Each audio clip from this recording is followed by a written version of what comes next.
Good afternoon students. आज हम discuss करेंगे decomposition reaction. Decomposition reaction plus endothermic reactions.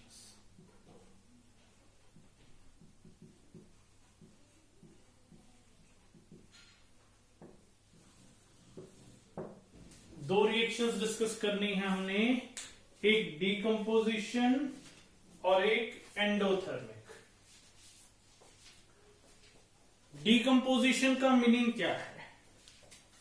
Decomposition का मीनिंग जो है वो है डीकंपोज होना। डीकंपोज होना मीन्स ब्रेक डाउन होना।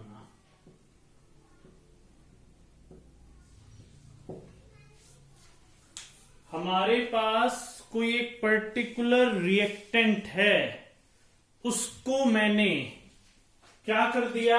ब्रेक डाउन कर दिया, तो मैं कह दूंगा अभी डीकंपोजिशन हो रहा है। एक रिएक्टेंट था, एक रिएक्टेंट से more than one product form कर दिया।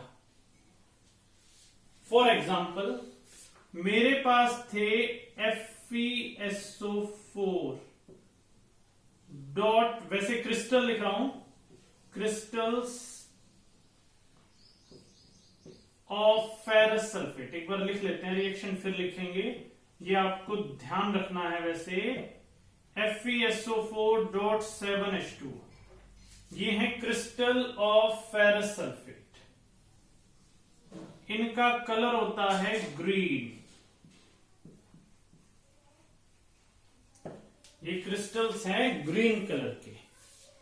दूसरा ध्यान रखना है आपने, कॉपर सल्फेट CuSO4.5H2O, ये क्रिस्टल्स होते हैं ब्लू कलर के।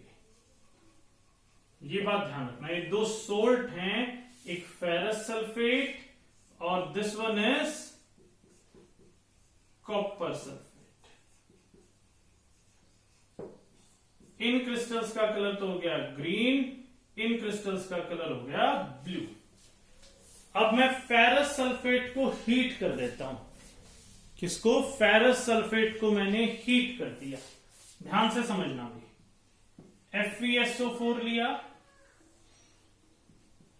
अभी टाइप्स वगैरह कुछ नहीं कर रहे, हीट कर दिया।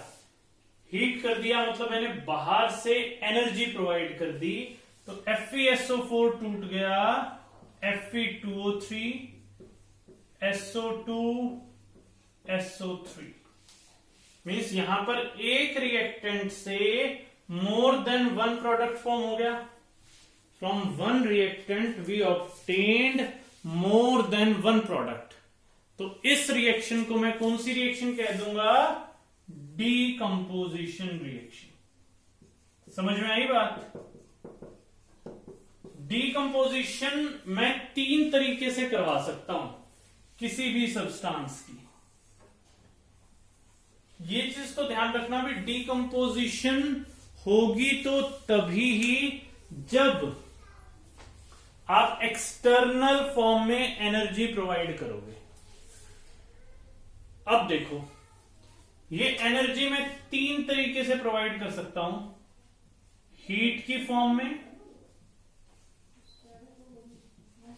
इलेक्ट्रिसिटी की फॉर्म में और लाइट की फॉर्म में। मीन्स डीकंपोजिशन को मैं तीन कैटेगरीज में डिवाइड करूंगा। हीट वाली डीकंपोजिशन थर्मल डीकंपोजिशन कहलाएगी। कौन सा डीकंपोजिशन होगा ये? Thermal decomposition. इलेक्ट्रिसिटी वाली इलेक्ट्रोलिसिस कहलाएगा। लाइट वाली फोटो डीकंपोजिशन कहलाएगा।